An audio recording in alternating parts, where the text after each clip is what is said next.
Hello, so in this video we're going to take a good look at the Finnish M71 Respirator, which is kind of weird and I can't find loads of information about it, because obviously Finland for most of the Cold War used the M61 in different variants, the M61 being an improved copy of the US M9. Now I've talked a lot about the M61 before. This is actually the very first gas mask I ever owned, because it was bought for me as a present when I was probably in my very early teens, I would imagine.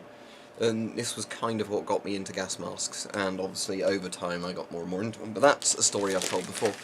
But anyway, the Finnish M71, we'll get it out of its bag. I was showing this on the stream yesterday. There's not lots of information you can find out about it.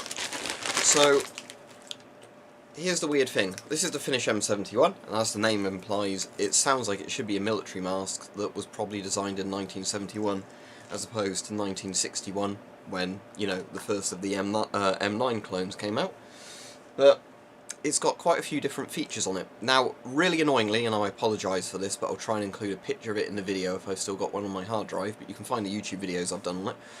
I have a mask called the Sabre, which is Finnish, and it looks like a prototype of the M71. It has a different filter system and everything, but it's basically just the M71. The only difference is, really, that this bit here of the 40mm thread and the exhale valve isn't there, and it has a British World War II style filter in this gap.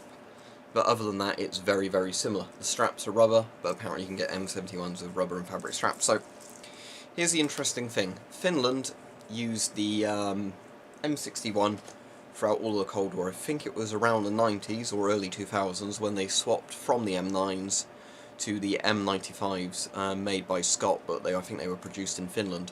I don't know if Finland also used the M98, but you can probably see some similarities here, because M98s are also made in Finland, and while they're technically a Scott mask, they have the same drinking tube system as the M95s and everything else. So that's going off topic a little bit, but the point is that you actually know what the two masks are that were in the time period, and yet you have this thing which is kind of an anomaly. So there's a couple of different things that could have happened here. It could be that it's got a military style designation and they made them but never really put them into decent mass production because they found that they weren't really what they wanted. It could be that they made a load of them but then they didn't really see active service for whatever reason because of the cost of making them and everything. It could be they were actually used for industry even though they were designed as a military mask, because as the name M71 implies, it should be a military mask. There's literally a lot of theories that could be true of this, and I have no idea, you know, what the actual case is. But it's actually a very, very good mask, and it's worth picking up if you can find one for about the under £40 price range. Now, as you can see, if you look at it and an M61, you can see there's loads of similarities. The metal crimping around the bits is very similarly done. It's literally the exact same kind of rubber. You know, I'm sure the colour of the greyness on some of these varies a bit from mask to mask, but it feels like the exact same rubber. To be honest, it's the same sort of flexibility and everything. But most interestingly, this is 40mm. See, the M61s were 60mm. So, here's a 40mm. This is only a NATO P3 filter. It's not actually a sort of NBC filter, so I'm not going to be doing any tests with deodorant or anything in this video.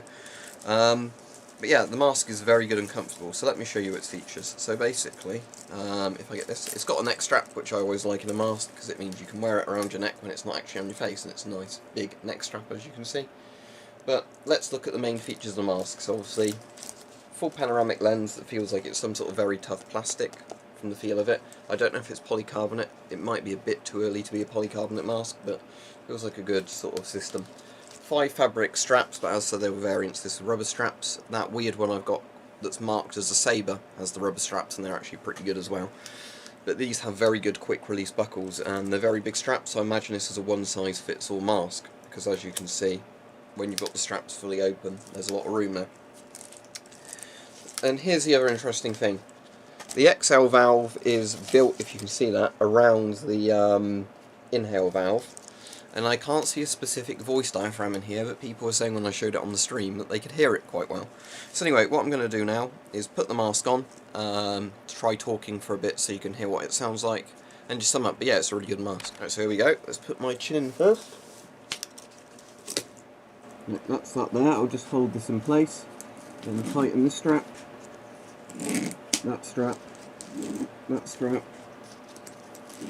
that strap. Now we'll do the top strap. There we go, and that's on. I might want to just tighten some more of the straps, but as you can see with the buckle system, very easy to tighten and loosen the straps. No danger of ripping the rubber while you're trying to tighten or loosen the straps. So yeah, very good field of view. Doesn't tend to fog up. Not much distortion to the field of view either. The good thing is, it doesn't prevent you from looking down too much. Obviously, it, like people are saying in the stream, a bit like the German M65, the filter position on this means that, yeah, you can't look down too well, but I can actually see down well enough, because obviously the panoramic lens gives you a very good field of view, compared to some sort of circular or triangular lens masks. Even when you're restricted to doing that, you could tie your shoelaces or something like that, because it's not going to get in the way so much there. So yeah, very comfortable and good, but the mask is a bit of a mystery. Why wasn't it actually adopted as the Finnish military mask? Who knows? As said, I can see a lot of similarities between this and the M98. Obviously, yeah, the filter bit's in a different location, but if the M98 had its filter port there, it'd be nearly identical, really. It's obviously like a much more modernised, good version of this, but this is still very good. See, this is another proof of concept that you can make very good panoramic masks, because this is very comfortable. You could easily wear this for a long period of time. You know, it gives you a good field of view. It's nowhere near as claustrophobic as wearing a mask like this. And as I said, I also find it interesting. I'll be able to tell for myself when I review the footage, but lots of people were saying that they could hear what I was saying very well, despite the fact that, you know, it doesn't seem like this mask actually has a voice diaphragm, which is interesting. So let's just get the filter off again, just so you can see that valve assembly there. As you can see, there's the intake valve. The exhale valve is that bit there. And I guess that somehow acts as a voice diaphragm at the same time. But just to prove it, it's pressure open. There you go. So yeah, Finnish M71, a very, very good mask. Worth picking one up. But yeah, a bit of a strange history behind them, because it would appear this was a military mask that didn't really see military service. So, strange.